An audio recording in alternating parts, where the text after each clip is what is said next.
हाँ dear students, मैं Dara Singh senior lecturer boys high secondary school Reasi से आज मैं आपको बताऊंगा कि एबनॉर्मल मोलर मासेस क्या होते हैं। तो this is solvent as you know very well. ये सॉल्वेंट है हमारे पास जब हम कोई सल्यूट इसमें डालते हैं।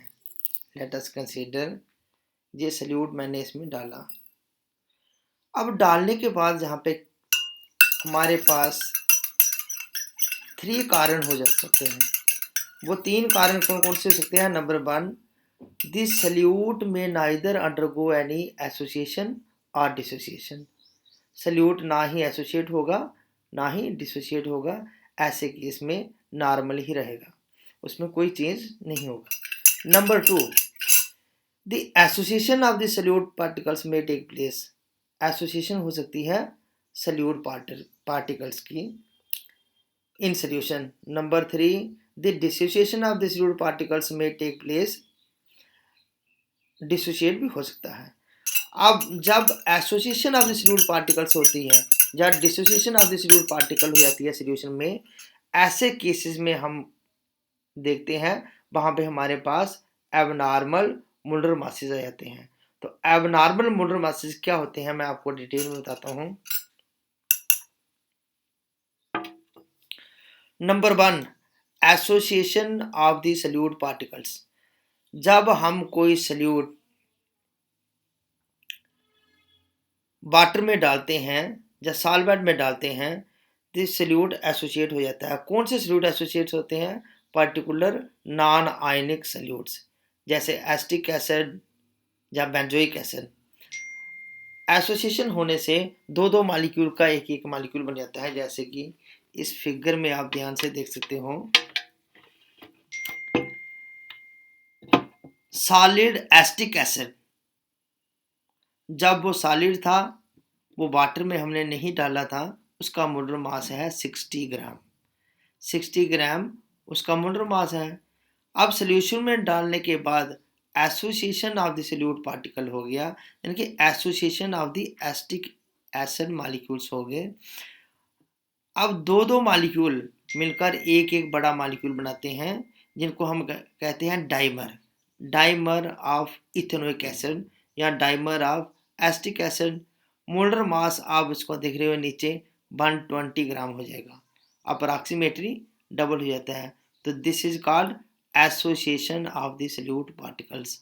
बेंजोइक एसिड भी इस तरह से ही डबल उसका मोलर मास हो जाता है। बेंजोइक एसिड का ऐसे मोलर मास है 122, लेकिन एसोसिएट होने के बाद 244 ग्राम हो जाता है। This is the association of the solute particles. अब एसोसिएशन होने के बाद क्या क्या चेंजिंग होती है? आप लोगों ने देखा कि मोलर मास वहां पे बढ़ जाता है, लेकिन नंबर ऑफ मोल्स या नंबर ऑफ पार्टिकल्स डिक्रीज हो जाते हैं। Number of particles approximately half हो जाते हैं। तो in such cases the colligative property decreases because colligative properties depend upon the number of solute particles or number of moles of the solutes. Therefore the colligative property decreases when association of the solute particles takes place. अब next हम देखते हैं, let us consider. हम ये consider करते हैं दूसरे case में, अगर हम इसमें KCl डालें, पोटासियम क्लोराइड, तो potassium chloride is electrolyte. Electrolytes क्या होता है? एक्चुअली हम इसमें ऐसे देखेंगे, एसिड बेस जहाँ कोई साल्ट एक्ट एज इलेक्ट्रोलाइट।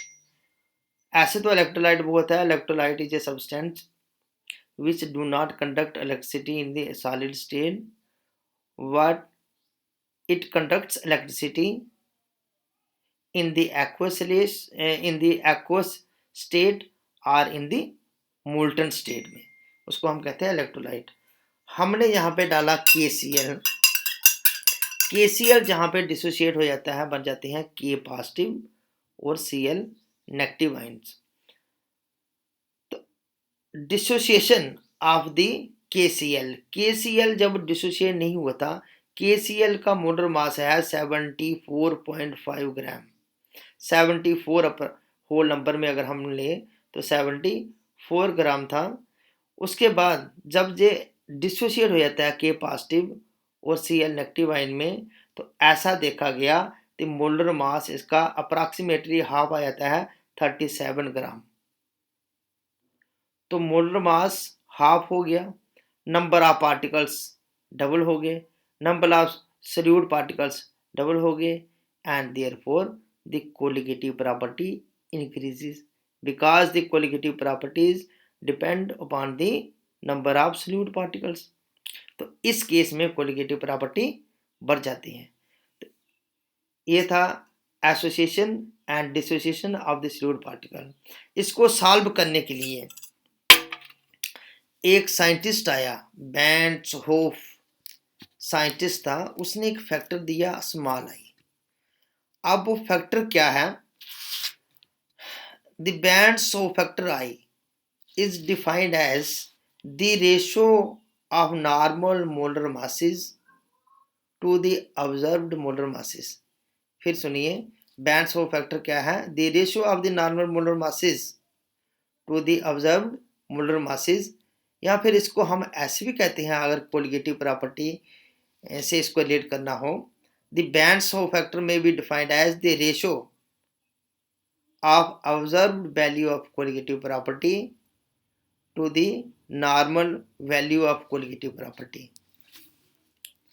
अब बैंड्स होफ फैक्टर हमें ये कहता है कि अगर हमारा सल्यूट ना ही एसोसिएट होता है और ना ही डिसोसिएट होता है, in such cases I is equal to 1, I की वैल्यू 1 आएगी, ना ही एसोसिएशन होगी और ना ही डिसोसिएशन होगी।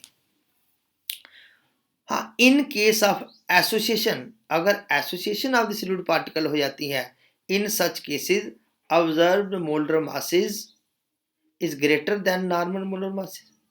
Observed molar masses is greater than normal molar masses. तो in such cases the value of I is less than 1. The value of I is less than 1. अब अगर सॉल्यूट पार्टिकल डिसोशिएट हो जाते हैं, तो in such cases observed molar masses is less than normal molar masses. फिर सुनिए, dissociation में observed molar masses is less than normal molar mass आ रहा है हमारे पास। तो in such cases the value of Band's Hope factor, the value of small I is greater than 1. उसकी वैल्यू जो है वो 1 से ज़्यादा हो जाती है।